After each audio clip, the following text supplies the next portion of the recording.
ಕಾಡಿನಲ್ಲಿ ಒಂದು ಹುಲಿ ದಿನಾಲು ಬೇಟೆ ಮಾಡಿ ಬೇಸತ್ತು ಸ್ವಂತವಾಗಿ ಒಂದು ಕಚೇರಿಯನ್ನು ಪ್ರಾರಂಭಿಸಿ ಕೆಲಸಕ್ಕೆ ಇರುವೆಯನ್ನು ನೇಮಕ ಮಾಡಿತು. ಇರುವೆ ಪ್ರತಿದಿನ ತನಗೆ ಕೊಡಲ್ಪಟ್ಟ ಕೆಲಸಕಾರರನ್ನು ಮುಗಿಸಿ ಸಾಯಂಕಾಲ ಮನೆಗೆ ಹೋಗುತ್ತಿತ್ತು.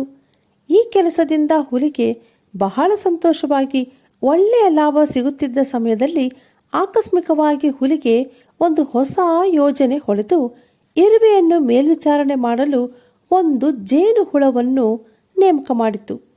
ಆಗ ಜೇನುಹುಳ, ಬಾಸ್, ಇರುವೆಯನ್ನು ಹೀಗೆ ಬಿಡಬಾರದು. ಅದಕ್ಕೆ ವರ್ಕ್ ಶೆಡ್ಯೂಲನ್ನು ಕೊಟ್ಟರೆ ಹೆಚ್ಚು ಕೆಲಸವನ್ನು ಮಾಡಿಸಿಕೊಳ್ಳಬಹುದು. ಇದೆಲ್ಲ ಮಾಡುವುದಕ್ಕೆ ನನಗೆ ಒಬ್ಬ ಸೆಕ್ರೆಟರಿ ಬೇಕೆಂದಾಗ ತಕ್ಷಣ ಹುಲಿ ಮೊಲವನ್ನು ಸೆಕ್ರೆಟರಿಯಾಗಿ ನೇಮಕ ಮಾಡಿ ನನಗೂ ಎಲ್ಲ ಗೊತ್ತೆಂದು ತೋರಿಸಿಕೊಳ್ಳಲು ಇನ್ನು ಮುಂದೆ ಪ್ರತಿದಿನ ಕೆಲಸದ ಅಭಿವೃದ್ಧಿಯನ್ನು ಕುರಿತು ನನಗೆ ರಿಪೋರ್ಟ್ ಕೊಡಬೇಕೆಂದು ಹೇಳಿತು. ಅದಕ್ಕೆ ಜೇನುಹುಳ, ಆಯಿತು, ಅದಕ್ಕೊಂದು ಕಂಪ್ಯೂಟರ್ ಬೇಕೆಂದಿತು. ಆಗ ಹುಲಿ ಬೆಕ್ಕಿನ ಅಧಿಕಾರದಲ್ಲಿ ಎಲ್ಲವನ್ನು ಮಾಡಿತು. ಅಧಿಕ ಗಲಿಬಿಲಿಯಿಂದ ಇರುವೆಯ ಕೆಲಸದಲ್ಲಿ ಸೋಲು ಬಂತು. ಪ್ರೊಡಕ್ಷನ್ ಕಡಿಮೆ ಆಯಿತು. ತಕ್ಷಣ ಹುಲಿ ಒಂದು ಕೋತಿಯನ್ನು ಕೌನ್ಸಿಲರ್ನಾಗಿ ನೇಮಕ ಮಾಡಿತು. ಆ ಕೋತಿನೋ ಕಿರಿಕಿರಿ ಮಾಡ್ತಿದ್ರಿಂದ ಇರುವೆಗೆ ಯೋಜನೆಯ ಪ್ರಕಾರ ತನ್ನ ಕೆಲಸಗಳನ್ನು ಮಾಡಲು ಆಗದೆ ಹುಲಿಗೆ ಅಧಿಕ ನಷ್ಟ ಉಂಟಾಯಿತು.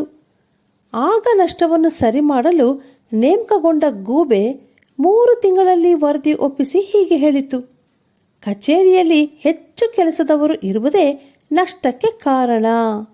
ಆದ್ದರಿಂದ ಸರಿಯಾಗಿ ಕೆಲಸ ಮಾಡದ ಈ ಇರುವೆಯನ್ನು ಕೆಲಸದಿಂದ ತೆಗೆದುಬಿಟ್ರೆ ಎಲ್ಲವೂ ಸರಿಯಾಗ್ತದೆ ಎಂದು. ನೋಡಿದ್ರಿ, ಈ ಲೋಕದಿಂದ ಏನು ಮಾಡದೆ ಚಿತ್ರವನ್ನು ತೋರಿಸುವವನು ಬದುಕ್ತಾನೆ. ಕೆಲಸವನ್ನು ಮಾತ್ರ ಮಾಡುವವನು ತೊಂದರೆಗೆ ಒಳಗಾಗುತ್ತಾನೆ. ಆದರೆ ದೇವರು ಪ್ರತ್ಯಕ್ಷನಾಗುವಾಗ ಯಾರೂ ಮೋಸ ಮಾಡಲು ಆಗುವುದಿಲ್ಲ.